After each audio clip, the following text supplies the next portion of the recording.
નમસ્કાર વિદ્યાર્થી મિત્રો, આપણે લાસ્ટ વિડિયો લેક્ચરની અંદર આપણું 7મું ચેપ્ટર ઢૂંઢતે રહ જાઓગે પહેલિયા એ પૂર્ણ કર્યું। એ તમામ પહેલિયાના આપણે એના અર્થ સમજ્યા।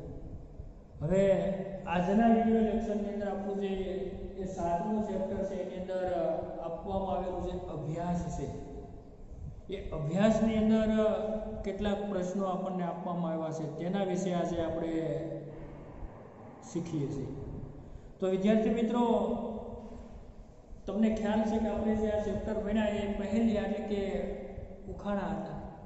તો અહીંયા અભ્યાસની અંદર આપવામાં આવેલા જે પ્રશ્નો છે એને અંતર્ગત જ આપવામાં આવેલા છે, જેથી કરીને આપણે અભ્યાસના શીખવા માટે એની અંદર આપેલા જે પ્રશ્નો છે એનું સોલ્યુશન લેવા માટે એક પહેલું ટાઈપ એટલે કે એ ઉખાણા ટાઈપના પ્રશ્નોના જવાબ છે એની અંદર આપેલા છે, જેથી કરીને આપણને એનો અભ્યાસ કરવામાં એને શીખવામાં વધારે આનંદ આવશે। કારણ કે એના પ્રશ્નો છે એના જવાબ શોધવા માટે પણ આપણે આપણા દિમાગી શક્તિ એટલે કે તેજ દિમાગી શક્તિનો આપણે ઉપયોગ કરવાનો, એટલે કે આપણી તર્ક શક્તિને આપણે કામે લગાડી અને એ અભ્યાસ કરવાનો છે। એટલા માટે આપણને એમાં પણ ખૂબ આનંદ આવશે। તો વિદ્યાર્થી મિત્રો, અહીંયા આપણા અભ્યાસની અંદર પહેલો પ્રશ્ન જે આપેલો છે કે પढ़िए और समझिए। तो दोस्तों, आपकी जो किताब है उसमें जो अभ्यास दिया गया है पेज नंबर 40 के ऊपर, उसमें अभ्यास में 3 वाक्य जो मैंने यहाँ पर लिख दिया है कि भाई सेजल ने काम कर दिया। दूसरा वाक्य है कर भुगतान करना हमारा कर्तव्य है।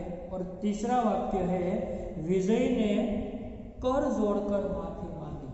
तो दोस्तों, ये तीनों वाक्यों है, तीनों वाक्यों में एक ही शब्द जो कर है, ये तीनों वाक्यों यानी कि ऊपर के जो तीनों वाक्य है उसमें कर शब्द का अलग अलग अर्थों में उपयोग हुआ है। तो दोस्तों, किस प्रकार अलग अलग अर्थों में उपयोग हुआ है, यानी कि सेजल ने काम कर दिया। तो पहले वाक्य में एक कर शब्द का उपयोग, कि एक कर शब्द का अर्थ क्या होगा, कार्य करने का, यानी कि काम कर दिया यानी कि कार्य करવું। तो કે એ કરવું એ સંદર્ભની અંદર એક કર શબ્દનો આપણે ઉપયોગ થયો છે। એ જ રીતે બીજું વાક્ય છે कर भुगतान करना हमारा कर्तव्य है। तो दोस्तों, यहाँ पर कर यानी कि टैक्स, जो दूसरे वाक्य में कर शब्द का प्रयोग टैक्स के रूप में यानी कि कर के रूप में ये प्रयोग किया गया है, जिसे हम कहते हैं कि सरकार को हम जो आदमी के पास से जो इनकम टैक्स सेल टैक्स लेते हैं, जिसे हम टैक्स कहते हैं, જેને આપણે કહીએ કરવેરા। તો એ બીજા વાક્યની અંદર ટેક્સ માટે कर શબ્દનો પ્રયોગ થયો છે, શેની માટે, टैक्स માટે। અને અહીંયા પ્રથમ વાક્યની અંદર સેજલ ને કામ कर दिया, तो काम માટે અથવા તો कार्य માટે उपयोग। ત્યારે વિજય ને कर जोड़कर हाथ माफी मांगी, तो ત્રીજા વાક્યની અંદર कर શબ્દનો અર્થ આપણે શું કરશું, હાથ જોડીને માફી માંગી। તો દોસ્તો, શબ્દ એક જ છે कर, અહીંયા પણ कर અને અહીંયા પણ कर, પણ છતાંય ત્રણેય અર્થની અંદર ત્રણેય વાક્યની અંદરનો અર્થ છે એ જુદો જુદો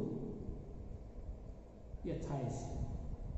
કારણ સેજલને કામ કરી દિયા, તો એ કરનો અર્થ કાર્ય થઈ ગયું, કામ થઈ ગયું એના સંદર્ભમાં છે।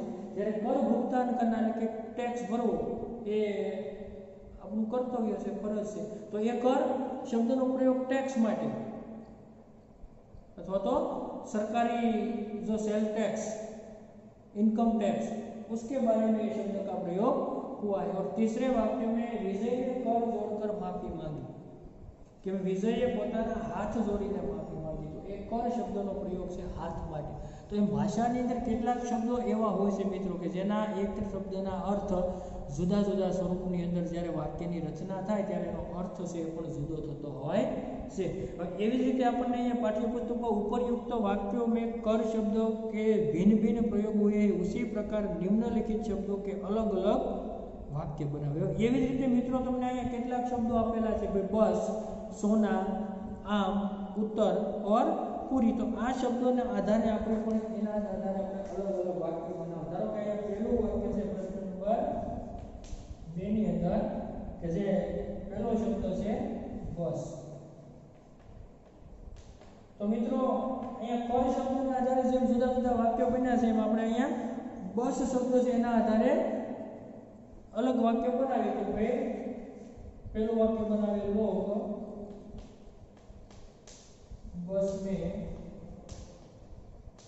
वे लोग बस में प्रवास करते हैं. लोग बस में प्रवास करते हैं. એવી જ રીતે અહીંયા બસ શબ્દનો પ્રયોગ છે બસ. अब मैं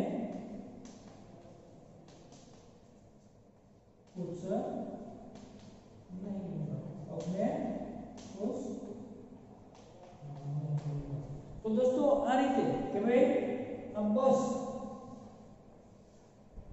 लोग बस में प्रवास करते. तो ये बस जो वाहन हमारी यात्रा के लिए का एक वाहन है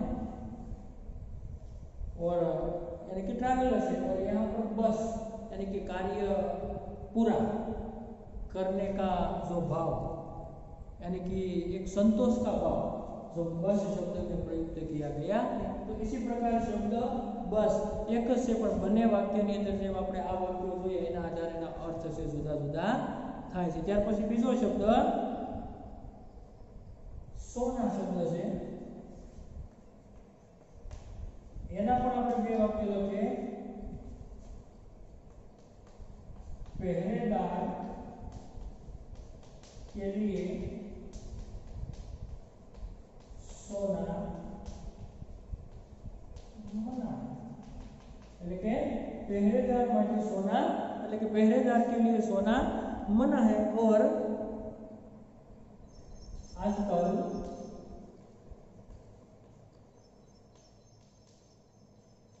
सोना बहुत महंगा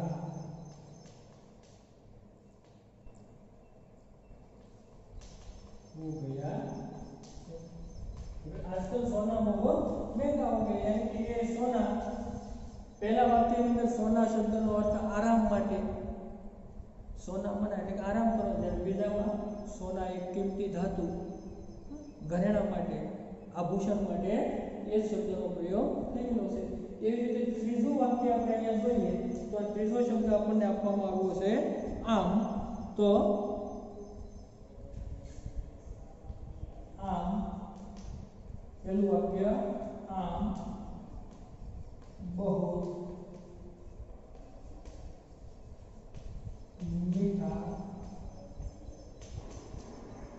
फल है. आम बहुत मीठा कि भाई आम से तो केरी माटे એટલે કે એ ફળ आम बहुत ये मीठा फल है. तो आज आम आदमी का जीना मुश्किल हो गया है. आज आम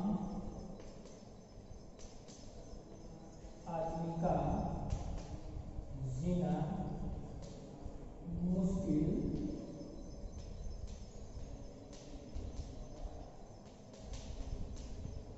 हो गया.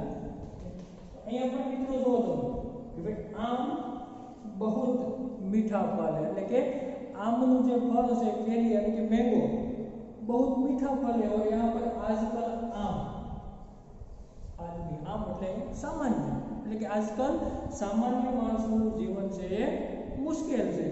એ અર્થની અંદર આપણે અહીંયા પ્રયોગ કરીએ છીએ. મિત્રો આ વાક્યો છે તમે પણ તમારી બુકની અંદર એ લખી લેજો જેથી કરીને તમને એ આગળ એ સારી રીતે તમે એક જ શબ્દના બે અર્થ જુદા કઈ રીતે થાય છે એના અંદર આપણે સમજી શકીએ. ત્યાર પછીનો આપણને ચોથો શબ્દ છે ઉત્તર.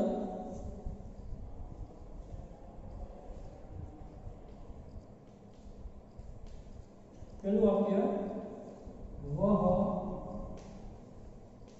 मेरे प्रश्न का उत्तर नहीं दे सके। वह मेरे प्रश्न का उत्तर नहीं दे सकते। तो इस रीते बीजू वाक्य આપણે બનાવ્યું उत्तरकांड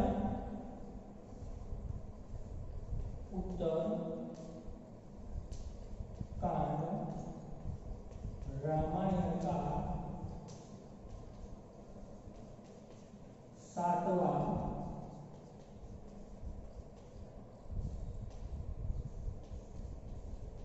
कांड अर्थात અહીંયા उत्तर शब्दों से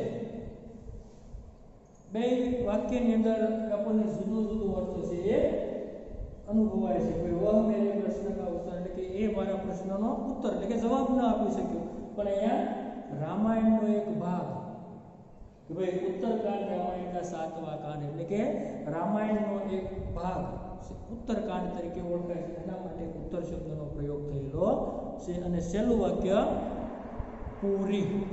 તો દોસ્તો એના વિશે પણ આપણે વાક્ય બનાવીએ તો અહીંયા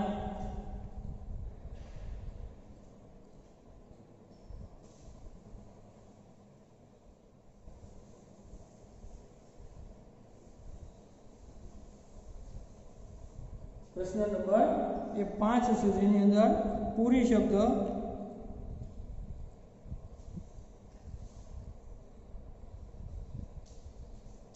તો પહેલું વાક્ય આપણે બનાવીએ અભી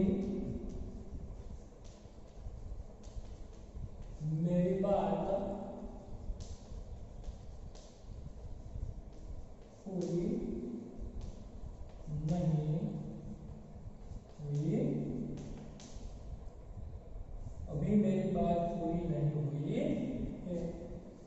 ये रीते આપણે બનાવી શકીએ અને એ જ રીતે બીજું વાક્ય આપણે બનાવવું હોય તો मैंने आज पूरी भाजी खाई।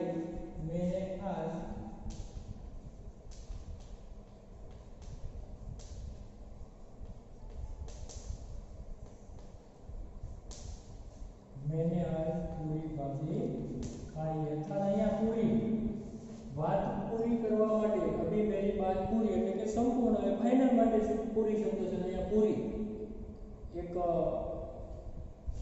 ખાવાની એક વાનગી માટે એ પૂરી શબ્દનો પ્રયોગ છે। એટલે અહીંયા જેવી રીતે આપણે અહીંયા જે પહેલા શરૂઆતના કર શબ્દના અલગ અલગ વાક્યોની અંદર અલગ અલગ અર્થ થાય છે એમ આ પાંચે પાંચ શબ્દો જે અહીંયા મિત્રો જોયા કે ભાઈ બસ સોના आम उत्तर और पूरी इन पांचों शब्दों का अलग अलग वाक्य में प्रयोग करने से उनका अर्थ अलग अलग कैसे होता है जिसका हमने अभ्यास किया। दोस्तों सभी प्रकार से यहाँ किसी प्रकार बस जो वाहन ट्रैवलर्स की बस का यहाँ बहुत होता है बस यहाँ के कार्य पूरा करने में बहुत होता है। इसी प्रकार यहाँ सोना एक आराम के लिए शब्द प्रयोग है और सोना गहने जो आभूषण जो एक कीमती धातु के स्वरूप में यहाँ पर आम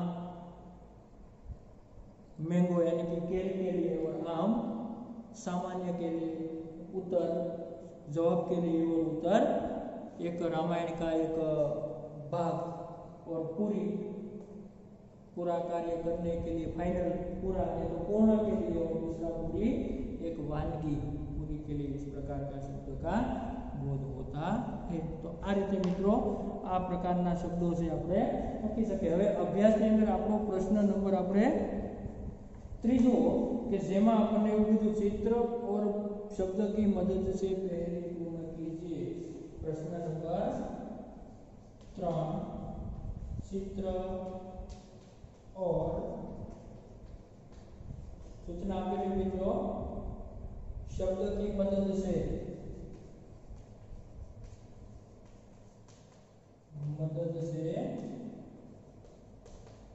पहली पूर्ण कीजिए। तो अपने चित्र આપેલું છે અને શબ્દો પણ આપેલા છે। પહેલી ભારત એવો શબ્દ પ્રયોગ છે અહીંયા આપણને ખાલી જગ્યા અક્ષર કા નામ મેરા अक्षर का नाम मेरा પછી બીજું વાક્ય दुनिया में है खाली जगह न्यारा दुनिया में है न्यारा પછી નું વાક્ય છે અંત કટે તો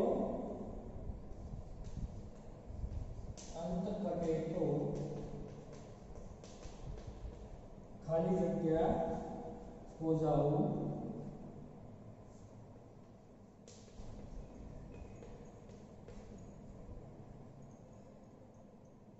और चौथा खाली जगह तो भात हो जाओ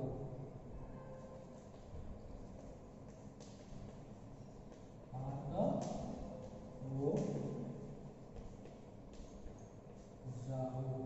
तो दोस्तों आ रीते अहींया भारत शब्दनो प्रयोग आपने करेलो छे। હવે અહીંયા કે ભાઈ ભારત શબ્દ તો છે તો આપણે જોઈએ ભારત શબ્દની અંદર કેટલા અક્ષર છે 3 તો આપણે અહીંયા પહેલી ખાલી જગ્યાની અંદર આપણે એવું લખી શકીએ રિક્ત સ્થાનની અંદર કે ભાઈ 3 अक्षर का नाम मेरा ओके।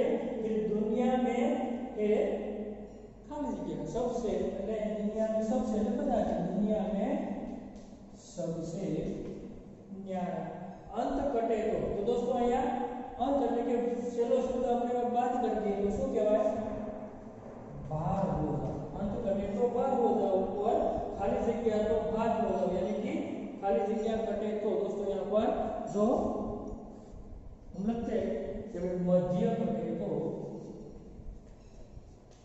मध्य कटे तो अर्थात मध्य એટલે કે વચ્ચેનો શબ્દ આપણે કાઢી નાખીએ તો શું થઈ જાય ભાત अर्थात ભારત। આ રીતે આપણી તર્ક શક્તિ દ્વારા આપણી દિમાગી શક્તિનો ઉપયોગ કરીને આપણે વિચારીને આપણી જાતે ઉખાણા છે એ લખતા અને બનાવતા એ આપણે શીખવાનું છે। એવી રીતે બીજું ઉખાણું પણ આપણને આપેલું છે મિત્રો એ પણ આપણે અહીંયા જોઈએ છીએ જેની અંદર પણ એકદમ સરળ છે।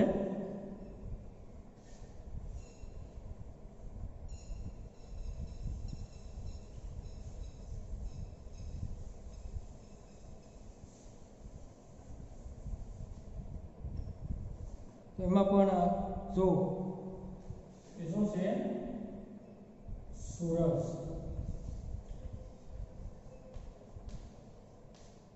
કે ભાઈ खाली जगह अक्षर खाली जगह नाम मेरा પછી उजाला देना काम मेरा उजाला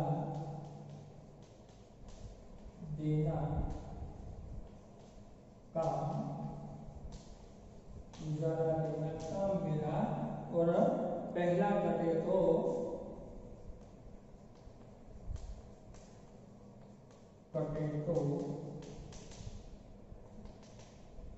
खाली जगह कहलाओ और अंत कटे तो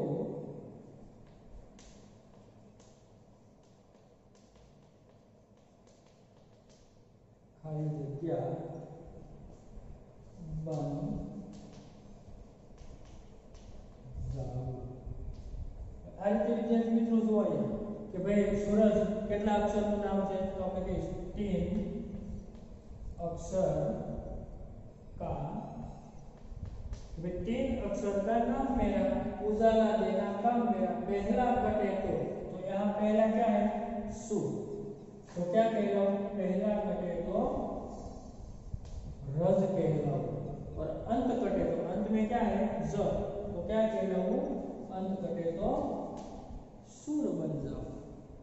आ रीतना ए पहलिया આપણે પણ આપણી સાથે કરી શકીએ છીએ। હવે આપણા પાઠ્યપુસ્તકની અંદર આપણને પ્રશ્ન નંબર 4 ની અંદર વિદ્યાર્થી મિત્રો 2 કમલ અને સમય આના વિશેની આપણને જે બે પહેલિયા છે એ આપવામાં આવી છે. આ જ રીતે તમારે પણ એ પહેલિયાને એ તમારી જાતે એ હોમવર્કની અંદર તમારે રફ બુકની અંદર એ પ્રશ્ન છે આ છે એ જે રીતે અહીંયા આપણે આ બે પહેલિયા શીખ્યા એ રીતે તમારે એ પહેલિયો છે એને હોમવર્કની અંદર એ અભ્યાસ પ્રશ્ન નંબર 4 તો જેની અંદર આપણને સૂચના આપેલી છે કે ભાઈ દિए गए शब्दों आधारित પહેલિયા બનાવીએ. પ્રશ્ન નંબર 4 दिए गए शब्द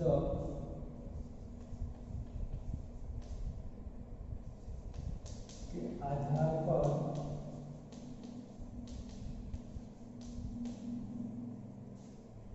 पहली बनाएंगे.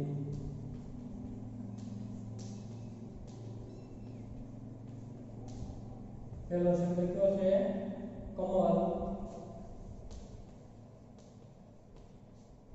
बीजो शब्द है समय.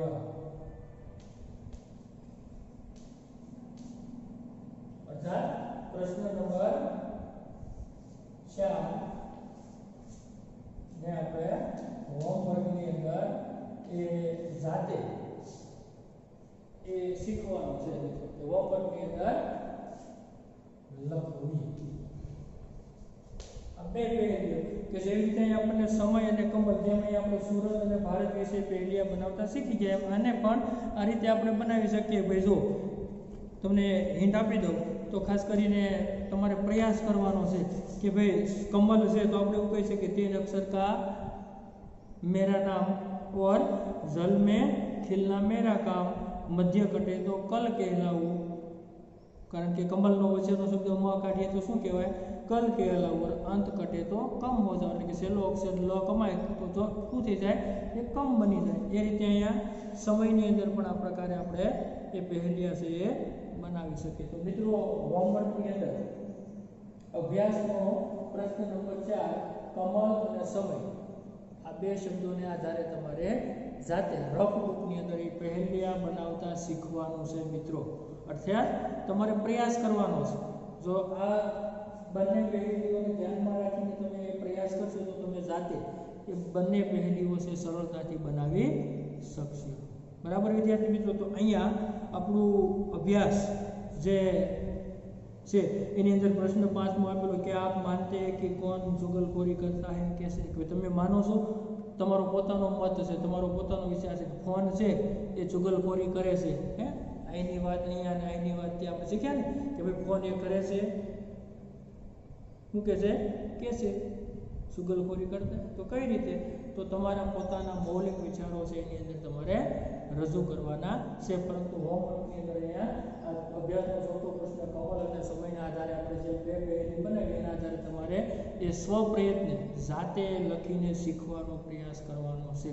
એટલે અહીંયા આપણો આ અભ્યાસ છે એના આપણે પ્રશ્નો છે જે જરૂરી છે એના આપણે સંપૂર્ણ આખો અભ્યાસ એ પૂર્ણ કરીએ છીએ. હવે પછીના નેક્સ્ટ આવતા વિડીયો લેક્ચરની અંદર વિદ્યાર્થી મિત્રો આપણે એ આનું સ્વાધ્યાય છે એનો અભ્યાસ કરીશું. પરંતુ તમારે આનો એક પ્રયાસ કરવાનો છે, જાતે શીખવાની કોશિશ કરવાની છે કે તમે પણ ઉખાણા અથવા તો પહેલી બનાવી શકો છો. તો મિત્રો અહીંયા અભ્યાસ આપણે પૂર્ણ કરીએ છીએ. આવતા વિડીયોમાં સ્વાધ્યાય આપણે ભણીશું નેક્સ્ટ વિડીયો લેક્ચરમાં. ત્યારબાદ હું તમને સ્ટડી મટીરિયલ સ્વરૂપે અહીંયા સંપૂર્ણ 7મા પાઠનું સ્ટડી મટીરિયલ્સ મોકલીશ. જો કે હું અહીંયા બોર્ડ ઉપર તમને શીખવી દઉં છું, લખું છું, છતાં એ જ્યારે સ્ટડી મટીરિયલ તમને મળી જાય ત્યારે એમાંથી 7મા ચેપ્ટરનું સંપૂર્ણ સ્વાધ્યાય અને અભ્યાસના પ્રશ્નો જે અહીંયા આપ્યા છે એ તમામ તમારે પાકી બુકની અંદર લખી લેવાના છે. ત્યાં સુધી આપણે માત્ર અહીંયા વિડીયો લેક્ચરને ધ્યાનમાં રાખીને અહીંયા લખેલી વસ્તુને ધ્યાનથી એ સમજવાની છે અને યાદ રાખવાની છે. બરાબર મિત્રો? હવે આપણો સ્વાધ્યાય છે હવે પછીના વિડીયો લેક્ચરની અંદર ભણશું. અહીંયા આપણો આ વિડીયો લેક્ચર આપણે પૂર્ણ કરીએ છીએ.